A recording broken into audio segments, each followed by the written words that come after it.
사람마다 하나님께서 주신 분량이 있고 분량에는 차이가 있게 마련입니다. 이를테면 마태복음 25장에서 우리 주님이 비유를 드시면서 5달란트 받은 사람도 있고 2달란트 받은 사람도 있고 1달란트 받은 사람도 있다. 분량의 차이가 있다. 디모데후서 2장에서 사도 바울은 큰 집에는 금그릇도 있고 은그릇도 있고 질그릇과 나무그릇도 있어서 귀히 쓰이는 것도 있고 천히 쓰이는 것도 있다. 이 말씀들, 이 비유들이 사람에게는 하나님이 정해주신 분량이 있고 그 분량은 차이가 있다는 것입니다. 하나님은 모든 사람들을 획일적으로 똑같게 만드신 것이 아니라 각 사람에게 분량을 주시고 그 분량 안에서 조화를 이루면서 서로 세울 수 있도록 아름답게 하셨습니다. 그리고 이렇게 분량의 차이를 두실 때에는 차별의 의미가 아니라 조화예요. 하나님이 완전하심을 따라 지혜를 따라 그렇게 각 사람에게, 우리는 이 신비를 다 이해할 수 없습니다. 하지만 하나님의 완전하심을 따라 지혜를 따라 각 사람에게 분량을 주신 것입니다. 자, 그런데 이제 우리가 현실적으로 이 분량의 차이를 어떻게 받아들이느냐, 이게 계속해서 죄성을 가지고 있는 우리에게는 문제가 되곤 합니다. 간혹 이런 생각들이 우리 속에서, 우리 내면에서 우리도 모르는 사이에 고개를 들 수도 있고 실제로 그런 생각을 하는 경우들도 있습니다. 다 똑같아야 평등이고 차별이 없는 것 아닌가. 다 똑같아야. 그런데 여러분, 그것은 결론부터 이야기하자면 획일적인 것이고, 한 걸음 더 나아가서 이야기하자면 유물론적인 것이고, 여러분, 그게 공산주의적인 사고나 다를 바가 없습니다. 이 분량이라는 것은, 하나님이 사람에게 주신 분량이라는 것은 계급도 특권도 타파해야 할 차별도 결코 아닙니다. 하나님이 각자에게 부여하신 선물이라는 생각을 우리가 분명히 가져야 합니다. 오늘 우리가 함께 읽은 말씀 1절과 2절을 보시면 레위 지파 가운데에서 고라라는 사람과 또 르우벤 지파 가운데에서 다단과 아비람과 온이라는 사람이 당을 지었다. 당을 지었다. 그리고 회중 가운데 이름 있는 지휘관들 250명을 선동을 해가지고 모세를 거슬렀다. 이렇게 말씀하고 있는 것을 볼 수가 있습니다. 굉장히 많은 사람들을 동원해가지고 모세와 아론을 대적을 하는 거예요. 자, 이들이 하는 말을 3절을 여러분께서 보시면 먼저 이렇게 이야기를 합니다. 너희가 분수에 지나도다. 그리고 3절 끝부분 보시면 너희가 어찌하여 여호와의 총회 위에 스스로 높이느냐. 이렇게 두 사람을 거슬러서 대적해서 말을 하고 있습니다. 자, 그런데 이들의 말과 논리를 여러분이 잘 주목해서 보시면 굉장히 청산유수이고 옳게 보입니다, 실제로. 3절 중간에 이들의 논리를 한번 보십시오. 이런 논리를 펴고 있어요. 회중이 다 각각 거룩하고 여호와께서 그들 중에 계시거늘. 여러분, 틀린 말 있습니까? 이스라엘은 하나님께서 애굽 땅 종되었던 곳에서 직접 구원해 내신 시내산에서 언약을 맺으시고 하나님 백성 삼으신 이들입니다. 각각이 그렇습니다. 그리고 이스라엘 회중 가운데 여호와께서 거하고 계십니다. 틀린 말이 아니에요. 이들의 말은 구구절절 옳아 보입니다. 그런데 여기에서 우리는 한 가지 질문을 더 던져야 돼요. 마냥 옳아 보이는 것이 옳은 것인가? 눈에 보기에 논리적으로 옳아 보이는 것이 옳은 것인가? 팩트 체크를 한번 들어가 봐야 돼요. 여러분, 이런 이스라엘 회중 각 사람이 다 거룩하고 여호와께서 그들 가운데 계신다, 이 논리를 펴면서요, 이들은 모세와 아론을 대적해서 너희가 분수에 지나친다, 너희가 왜 이스라엘 총회 가운데 스스로 높이느냐 이렇게 비난을 가했잖아요. 이렇게 대적을 했잖아요. 팩트 체크를 해봐야 된다는 거예요. 여러분, 과연 모세와 아론이 자신들을 이스라엘 회중 가운데 높여가지고 지도자가 되었습니까? 제사장이 되었습니까? 출애굽기 3장을 읽어보시면 애굽의 이스라엘을 구원하기 위해서 누가 누구를 보내었습니까? 하나님이 모세를 보내셨습니다. 안 가겠다 버티는 모세를 하나님이 콧꿰어가지고 은혜로 콧꿰어가지고 보내셨어요. 그리고 모세가 피할 수 없으니까 나는 입이 둔한 자입니다. 하나님이 이렇게 미꾸라지처럼 빠져나가려는 모세에게 뭐라고 하셨나요? 내 형 아론이 있지 않느냐? 그가 말 잘하는 사람이지 않느냐? 너의 입이 되게 해줄게. 그리고 중요한 것은 출애굽기 28장을 보시면요, 성막을 만드시는 부분을 말씀하시면서 아론과 그 아들들, 아론의 집안은 제사장으로 하나님이 구별하시고 그들에게 그 직분을 위임을 하셨어요.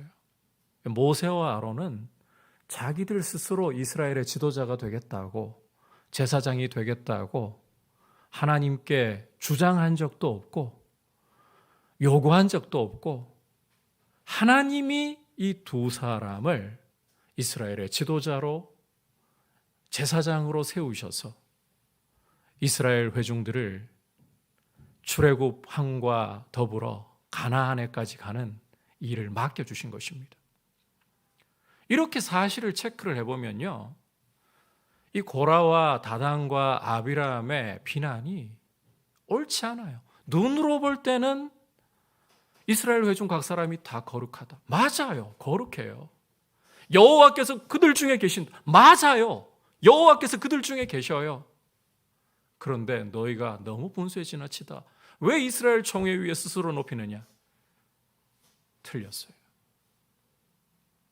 옳은 듯 이 비난이 틀린 거예요. 자, 그렇다면 이들의 이러한 대적하는 말, 이런 비난이 이 모세와 아론을 거슬러서 들고 일어난 이 모습이 과연 하나님 눈에 어떻게 보이느냐? 이게 오늘 말씀에서 굉장히 중요한 부분입니다. 자, 이것은 모세의 말을 통해서 우리가 이 뒤에 문맥을 보면요, 하나님께서 모세가 구하는 대로 땅이 입을 열어가지고, 하나님이 새 일을 행하시는데 땅이 입을 열어가지고 이 고라와 다단과 아비람에게 속한 이들을 삼키게 하시면 내가 이 일을 하는 게 아니라 하나님이 이 일을 하게 하신 것이다, 너희들이 알게 될 거라고. 그리고 실제 그렇게 되었잖아요. 결론적으로 보면 모세와 아론 마음대로 하고 있는 게 아니라 철저히 하나님 뜻을 따라가고 있어요. 그런데 이제 그 뒷부분을 우선 좀 제쳐두고 오늘 말씀 속에서 하나님이 어떻게 이 고라 자손과 다단과 아비람 이 무리를 보고 계시는가, 모세의 말을 통해서 이들의 모습을 좀 해석을 해볼 필요가 있다는 거예요. 자, 우선 7절을 여러분께서 좀 보시면 모세가 이렇게 이야기를 하고 있습니다. 앞에 여러분께서 5절부터 쭉 이어지는 내용을 읽어보시면 되겠고요. 핵심부터 이야기를 하자면, 레위 자손들아 너희가 너무 분수에 지나치느니라. 이 고라 자손들, 레위 지파의 고핫의 족속이잖아요. 이 고라 자손들에게 너희가 분수에 너무 지나치다. 그러면서 8절 9절을 보시면 이렇게 이야기를 또 하고 있습니다. 이스라엘의 하나님이, 너희 레위 자손들아 들으라. 이스라엘의 하나님이 이스라엘 회중에서 너희를 구별하여 자기에게 가까이 하게 하사 여호와의 성막에서 봉사하게 하시며 회중 앞에 서서 그들을 대신하여 섬기게 하심이 너희에게 작은 일이겠느냐. 계속 10절을 보시면요, 너와 내 모든 형제 레위 자손으로 너와 함께 가까이 오게 하셨거늘 너희가 오히려 제사장의 직분을 구하느냐. 이스라엘 가운데서 레위 지파를 하나님께서 특별히 구별하셔가지고 성막에서 이스라엘 백성들을 대신해서 하나님 가까이에서 섬기게 은혜를 주셨습니다. 놀라운 은사를 주신 거예요. 그런데 이 레위 지파가 참 이게 은혜라고 생각을 해야 되는데, 정말 감사할 일이라고 생각해야 되는데, 거기에서 이제는 도를 지나쳐가지고 제사장의 직분을 구한다. 이게 모세의 평가예요. 그리고 11절을 보시면 이들에 대한 결론이 이렇게 나옵니다. 너와 너의 무리가 다 모여서 여호와를 거스르는도다. 이게 단순히 모세와 아론을 거스르는 것이 아니라 그들을 세우신 여호와를 거스르는 행위라고, 대적하는 행위라고 분명히 못을 받고 있습니다. 여러분, 구구절절이 옳은 말 하는 것 같았잖아요. 그런데 이들의 말에는 하나님이 빠져 있습니다. 그러니까 이들의 말은 옳은 듯, 논리가 정연한 듯 하면서 결국은 하나님을 대적하는 말로 왜곡되고 포장만 잘해둔 그런 말이었다라는 거예요.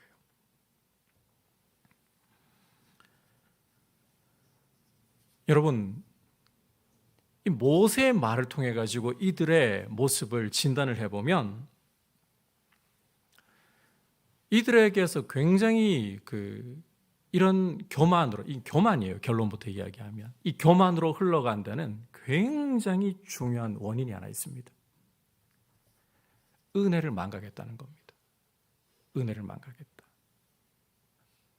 이들에게 모세가 뭐라고 했습니까? 하나님이 너희 레위 지파를 이스라엘 가운데서 구별해가지고 성막 가까이에서 섬길 수 있게 하신 이 은혜가 작은 일로 보이느냐? 이들이 자신들에게 주신 믿음의 분량을 하나님이 맡겨주신 은혜로 보지 않으니까요. 은혜를 계수할 줄 모르니까 이들은 모세와 아론을 바라보면서 지들은 뭔데 지도자 행세를 하고 있는 거야. 제사장 행세를 하고 있는 거야. 하나님이 보이지 않고, 그들을 세우신 하나님이 보이지 않고 그냥 모세와 아론의 지위만 보이고 그 지위를 계급으로 봐버리는 거예요.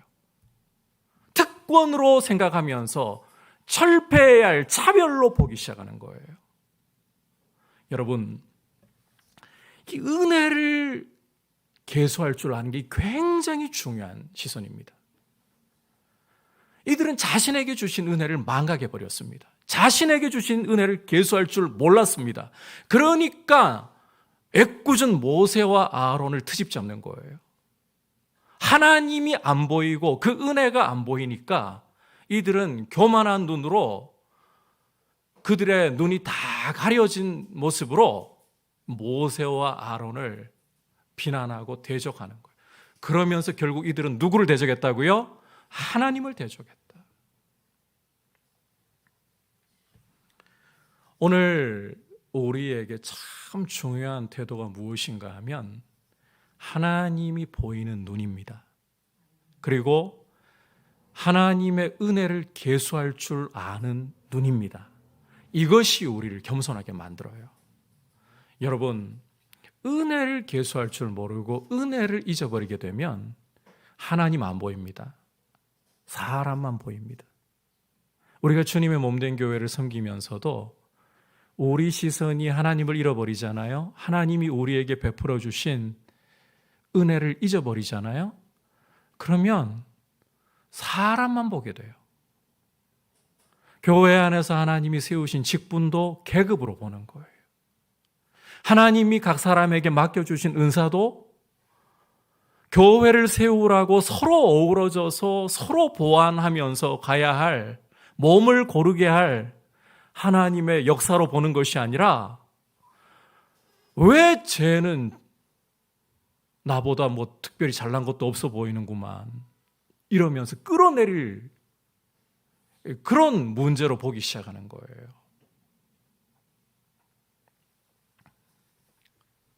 여러분, 우리에게 주신 은혜가 무엇인가를 계수할 줄 알아야 돼요. 성도에게 있어서 그 어떤 것보다도 하나님 주신 은혜를 계수하되 먼저는 우리를 위해서 독생자도 아끼지 않고 십자가에 내어주신 그 하나님의 은혜와 사랑을 먼저 계수할 줄 알아야 됩니다. 오늘 이 자리에 이 수요 예배에 나오신 여러분들께 저는 한번 여쭤보고 싶습니다. 저에게도 동일하게 이 질문을 던집니다. 여러분, 저와 여러분은 우리를 사랑하시고 독생자를 아끼지 않고 우리 위에 내어주신 그 하나님의 사랑과 은혜를 먼저 우리의 눈앞에 두고 있습니까? 우리의 삶의 그 어떤 것보다도 아들을 아끼지 않고 내어주신 그 사랑, 나를 향해 베풀어 주신 그 은혜가 먼저 보일 수 있기를 주님의 이름으로 축복합니다. 그리고 그 사랑 안에서 하나님이 우리에게 주시는 것은 불의함이 없습니다. 분량 따라 주시는 것은 결코 차별이 아닙니다. 여러분, 앞서 제가 달란트 비유로 이야기를 오늘 시작을 했잖아요. 이 달란트 비유를 보시면 우리가 그 달란트 비유 그러면 보통 주일학교에서 많이 듣는 말씀 이렇게 생각을 하는데 그렇게 가벼운 이야기가 아니에요. 여러분, 이 달란트 비유라는 것은 그 주님이 우리 각 사람에게 분량 따라서 맡겨주시는 이야기를 하고 있는 거예요. 주님이 보시기에 우리에게 5달란트 맡겨도 될 사람이 있고 2달란트 맡겨도 될 사람이 있고 1달란트 맡겨도 될 사람이 있어요. 그런데 이건 차별이 아닙니다. 그 사람에게 부여하신 분량이에요. 왜 그렇게 분량을 부여하셨냐고요? 우리는 알 수 없어요. 하나님의 완전하심으로 지혜로 부여하시는 것을 우리는 판단할 수 없어요. 중요한 건 이거예요. 5달란트 받았기 때문에 더 크게 받았다고 여러분, 그 사람만 주님이 더 사랑하실까요? 2달란트 받았으니까 덜 사랑하실까요? 1달란트 받았으니까 사랑하지 않으시는 걸까요? 1달란트 받은 사람은 그러한 태도로 주인을 바라보았어요. 주인은 혹독한 사람이라고, 뿌리지 않은 데서 취하려고 하는 아주 독한 사람이라고.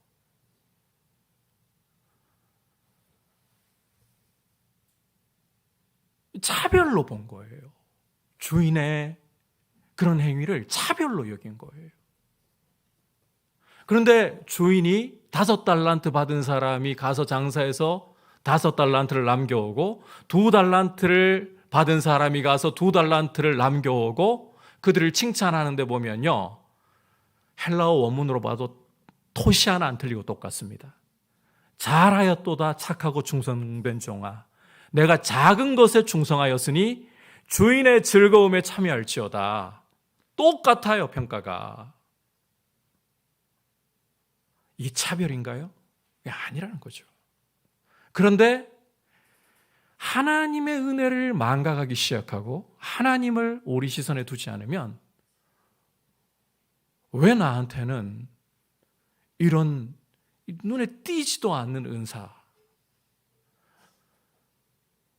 나는 이렇게 오랫동안 신앙생활을 하고 교회에 충성을 해도 나는 만년 서리집사 이런가요? 이런 식으로 하나님 앞에 자신을 내세우려고 하고요.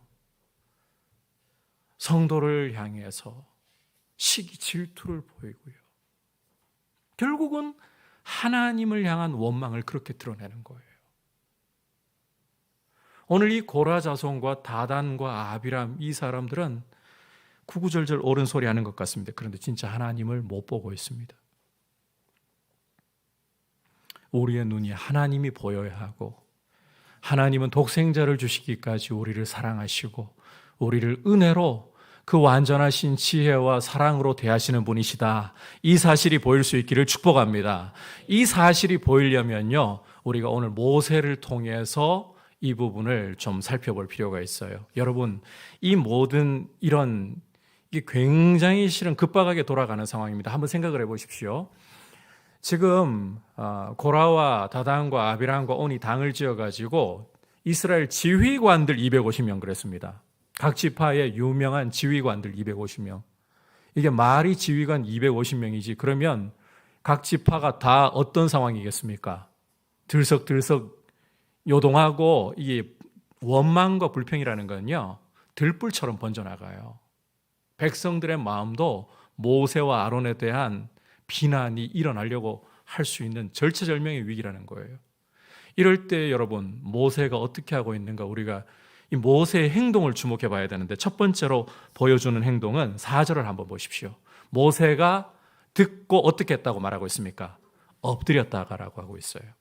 그리고 이들 고라 자손에 대해서, 그 다음에 다단과 아비람에 대해서 하는 말 하나하나는 그렇다면 모세 자신의 말이 아니라 하나님께 듣고서, 엎드려서 하나님께 듣고서 이들에 대해서 회개할 수 있도록 그들을 책망해 주는 거예요. 모세의 행동은 하나님 앞에 엎드려 버려요. 이 절체절명의 순간에. 그리고 또 15절을 한번 보십시오. 오늘 15절을 보시면 이게 다단과 아비람을 부르러 보내니까 막 심각하게 비난을 해요. 13절부터 잠깐 좀 눈을 돌려서 보시면, 내가 우리를 적과 꿀이 흐르는 땅에서 이끌어내어 광야에서 죽이려 함이 어찌 작은 일이기에 오히려 스스로 우리 위에 왕이 되려 하느냐. 이뿐 아니라 내가 우리를 적과 꿀이 흐르는 땅으로 인도하여 드리지도 아니하고 밭과 포도원도 우리에게 기업으로 주지 아니하니 내가 이 사람들의 눈을 빼려느냐. 우리는 올라가지 않겠노라. 오라 했더니만 이런 소리를 하고 있어요.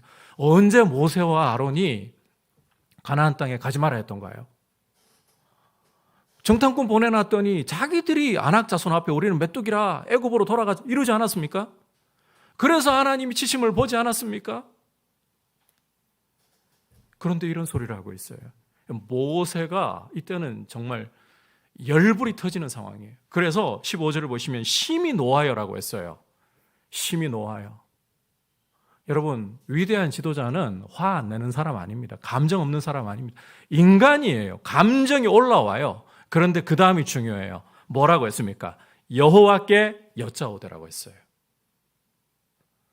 이런 상황에서 모세는 하나님 앞에 엎드렸어요. 사람에게 엎드리는 게 아니라 하나님 앞에 엎드리는 거예요. 분노 중에도 그 분노를 하나님 앞에 터뜨리고 있어요. 그러면서 하나님께 이 모든 상황을 올려드리고 있는 거예요. 여러분, 시선의 차이를 보십시오. 한 무리는 결코 여호와를 말하면서도 보지 않습니다. 그런데 이 한 개인은 이 절체절명의 순간에서, 그리고 감정이 들끓어오르는 순간에도 하나님께 호소하고 있습니다. 이게요, 이런 차이를 만들어버려요. 여러분, 우리 눈이 밝아지려면 결국은 우리 시선, 이게 하나님 바라보게 하려면 우리 실력, 우리 능력으로 안 됩니다. 하나님 앞에 자꾸 엎드려야 돼요. 하나님을 자꾸 의지하려고 하셔야 돼요. 그럴 때에 여러분, 어떤 상황 속에서도 하나님을 자꾸 생각하다 보면 우리에게 닥쳐오는 상황, 여러분, 사람마다요, 이게 교회 안에서의 직분과 은사 이것만이 분량이 아닙니다. 생활에서도 그게 달라요. 어떤 사람은, 여러분, 교회 안에서 보면 어떤 사람은 저 사람은 도대체 무슨 복을 타고났길래 믿음의 가문에서 태어나가지고 부모님 경제적으로도 풍족한 가운데에서 고난 없이 자라가지고 자라서도 취업을 하는데 남들보다 안정된 직장, 그리고 남들이 걸리는 병도 안 걸리고 평안하게 일생을 보내다가 사는 사람이 있어요. 그런데 어떤 사람들은 정말 주님 신뢰하고 주님 잘 믿으려고 해도요, 인생의 고난이 연속이에요. 뭔가 고난을 하나 딱 만나가지고 그 문제 때문에 고통스러워가지고 주님 앞에 신음하면서 그제서야 좀 마음 잡아가지고 이제 풀어나가나 싶었는데 거기 엎친 데 덮친 격으로 설상가상으로 또 고난이 더 큰 게 덮쳐와요. 그러면서 어떤 사람들은 일생을 보내는 경우도 있어요. 여러분, 그게 과연 평안한 사람은 더 잘 살아가지고 주님 앞에 더 이쁜 짓 해가지고 그렇게 편안한 것이고, 고난이 많은 사람은 주님 앞에 못난 짓 해가지고 그렇게 고난이 많은 건가요? 아닙니다. 믿음 생활 잘해도 고난이 더 많을 수도 있습니다. 그것도 불량인 거예요. 이걸 그러면 하나님이 왜 이렇게 차별하시나? 그게 아니에요, 여러분. 그게 아닌데 우리 눈은 하나님을 바라보지 못하면, 모세처럼 하나님 앞에 엎드려서 자꾸 하나님 앞에 머물지 않으면 우리 눈은 교만이 가려져 가지고 왜 이러십니까? 왜 차별하십니까? 그리고 편안한 사람 끌어내리고 싶어요. 잘 되는 사람 끌어내리고 싶어요. 그게 우리입니다. 그래서 여러분, 우리의 눈에 하나님이 보이는 게 참 은혜구나. 십자가의 사랑이 보이는 게 참 큰 은혜구나. 하나님이 나한테 주시는 이 상황, 괴롭고 고통스러워도 여러분, 고난이 많습니까? 괴로움이 많습니까? 힘든 줄 압니다. 위로받고 싶고 나도 좀 편히 가고 싶고 그 마음 왜 없겠어요? 그래서 편안한 사람 부럽죠. 그러나 그런 상황을 나에게 주신 분도 주님이시고 그 속에서도 주님 의지할 때에 주님이 감당할 지혜와 힘도 주실 줄 믿습니다. 그래서 주신 분량 안에서 주님 앞에 엎드리고 충성하는 것보다 중요한 게 없어요. 남들 부러워하기보다 충성하려고 하고, 이 상황, 지금은 이런 상황이지만 주님이 장차 위로하시고, 또 여러분, 우리에게는 소망이 있습니다. 이 땅이 우리의 전부가 아니라 영원한 하나님의 나라가 찾아오고 있습니다. 우리에게 지금 다가오고 있습니다. 이미 왔고 완성될 하나님의 나라가 다가오고 있습니다. 영원한 영광과 영원한 안식과 영원한 복락이 찾아오고 있습니다. 그 은혜를 생각하면서 주신 자리에서 묵묵히 충성하려고 하는, 그래서 착하고 충성된 종아, 내가 작은 것에 충성했구나. 내가 안다. 수고 많았다. 내가 다 알고 있다. 하나님의 위로하심으로 굳세게 서서 믿음으로 주님 높여드리는 귀한 모습 될 수 있기를 주님의 이름으로 축복합니다.